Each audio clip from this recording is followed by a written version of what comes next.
जननीं शारदां देवीं रामकृष्णं जगद्गुरुं पादपद्मे तयो श्रित्वा প্রণমামি মুহুর্মুহু।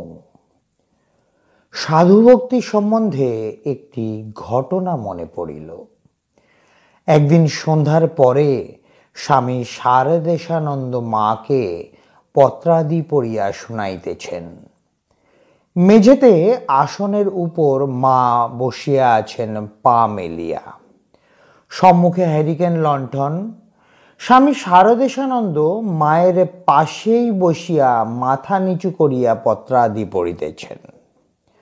হঠাৎ তাহার দৃষ্টি পড়িল অল্প দূরে একটি মস্ত তেঁতুল বিছা মায়ের দিকে অগ্রসর হইতেছে।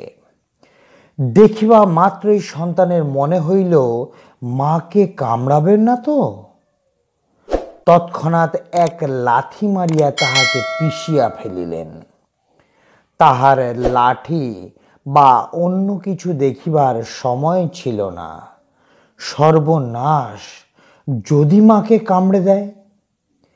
যেই দেখা অমনি সজোরে লাথি। মা মৃত জীবটির দিকে সকরুণ দৃষ্টিতে চাহিয়া ধীরে ধীরে বলিলেন, সাধুর পায়ের আঘাতে প্রাণ গেল। এমনভাবে বলিলেন যেন তাহার সদ্গতি হইল। সন্তান নিজের সাধুত্ব কতটুকুই বা ভালো জানেন, তবে মায়ের কৃপা দৃষ্টি ও শুভ ইচ্ছাতে ইহার সদ্গতি যে নিশ্চয়ই হইবে ভালো করিয়া তাহা হৃদয়ঙ্গম করিলেন।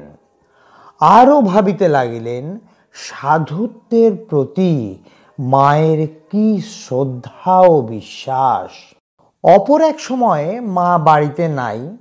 দুইজন হিন্দুস্থানি সাধু ভিক্ষার্থে আসিয়াছেন। স্বামী শারদেশানন্দ তাহাদের ভালো করিয়া সিধা দিয়া বিদায় করিলেন। উপস্থিত কেহ কেহ বলিলেন, উহারা সাধু নহে, পেশাদার ভিক্ষুক। সাধুর পোশাক গেরুয়া পরিয়া লোক ঠকায়।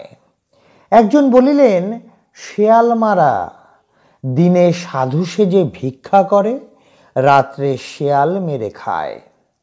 এরূপ শেয়াল মারা সত্যিই আছে, হিন্দুস্থানে দেখা যায়। স্বামী শারদেশানন্দ বলিলেন, যেই হোক মায়ের বাড়িতে এসেছে আশা করে, শুধু হাতে ফিরিয়ে দেওয়া ভালো নয়। তাহারা যথেষ্ট জিনিস পাইয়া খুশি হইয়া চলিয়া গেলেন। দিন কয়েক পরে মায়ের নিকট এই প্রসঙ্গ উত্থাপিত হইলে তিনি সিধে দেওয়ার জন্য সন্তোষ প্রকাশ করিয়া বলিলেন, বাবা, যেই হোক সাধুর পোশাকে এসেছে তো, তাদের দিয়ে সাধু সেবাই করা হলো। আরেকবার মা কামার পুকুরে থাকাকালে একজন উড়িয়া সাধুর জন্য স্বয়ং কুটির করাইয়া দেন এবং অসুস্থ হইলে তাহার ভিক্ষা ও সেবার ব্যবস্থা নিজেই করিয়াছিলেন। কাশী তীর্থযাত্রাকালে সেখানকার প্রাচীন সাধু তোতাপুরীর গুরুভাই চামেলেপুরীকে শীতের সময় কম্বল দিয়াছিলেন। মা নিজেও যেমন সাধু সন্ন্যাসীদের সঙ্গে শ্রদ্ধাপূর্ণ ব্যবহার করিতেন, তেমনি তাহার সঙ্গে যাহারা বাস করিতেন তাহাদিগকেও সাধু ভক্তি শিক্ষা দিতেন। তাহারা যাহাতে সাধুদের সহিত শ্রদ্ধা ভক্তিপূর্ণ ব্যবহার করেন, কাজে কথায় কোনো প্রকার অবহেলা ও অবজ্ঞার ভাব প্রকাশ না পায়, মায়ের সর্বদা সে বিষয়ে দৃষ্টি থাকিত। সামান্য ত্রুটি দেখিলে তৎক্ষণাৎ শোধরাইয়া দিতেন। রাধু প্রভৃতিকে বলিয়া দিতেন, সাধুদিগকে ভক্তিভাবে প্রণামাদি করবে। বাহ্যিক ত্যাগী সাধু সন্ন্যাসীদের প্রতি যেরূপ শ্রদ্ধা ভক্তির ভাব রাখিয়া চলিবার জন্য মা শিক্ষা দিতেন, অন্তরে ত্যাগী নিষ্ঠাবান গৃহস্থ ভক্তগণের প্রতিও ঠিক সেই রূপী শ্রদ্ধা ভক্তিপূর্ণ ব্যবহার করিতে শিক্ষা দিতেন সকল সন্তানকে। মা জয়রামবাটিতে সাধু ও ভক্তগণের সেবার জন্য জমি খরিদের কথা বলিয়াছিলেন। শুধু তাহাই নহে, জয়রামবাটিতে এবং উদ্বোধনে ভিক্ষার্থী সাধু বৈষ্ণব ফকিরগণের প্রতিও তাহার মর্যাদাপূর্ণ ব্যবহার বিস্ময় উৎপাদন করিত। এমনকি গরিব দুঃখী আতুর অন্ধ ভিখারীদের প্রতিও তাহার প্রীতিপূর্ণ আচরণ ও সহানুভূতি দেখিবার এবং শিখিবার বিষয় ছিল।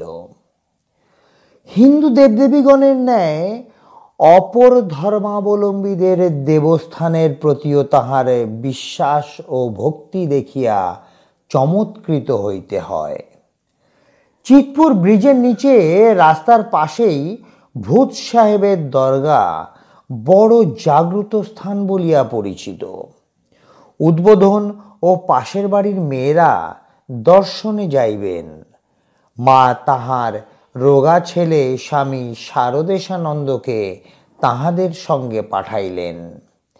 দরগা দর্শন করিয়া সেখানে পূজা সিন্নি দিয়া প্রণামান্তরে বাবা ভূত সাহেবের প্রসাদ রজ লইয়া ফিরিয়া আসিয়া সেই ছেলেটি মার হাতে ওই রজ প্রসাদ দিল।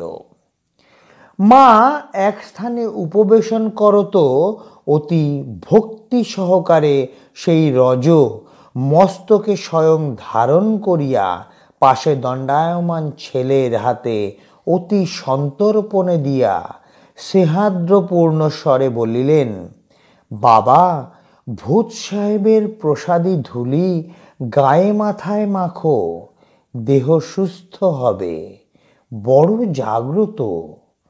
মায়ের ভক্তিভাব দেখিয়া বিস্মিত সন্তান। তাহার মনে তত আস্থা না থাকিলেও মাথায় ও দেহে নাভির উপর ভক্তি ভরেই মাখিলেন। মা ততক্ষণ অতীব কাতরভাবে প্রার্থনা করিলেন, বাবা ভূত সাহেব, আমার ছেলেকে ভালো করো বাবা। আজকের পাঠের তথ্যসূত্র শ্রী শ্রী মায়ের স্মৃতি কথা, স্বামী শারদেশানন্দ। জয় মা শারদা, জয় মা শারদা, জয় মা শারদা।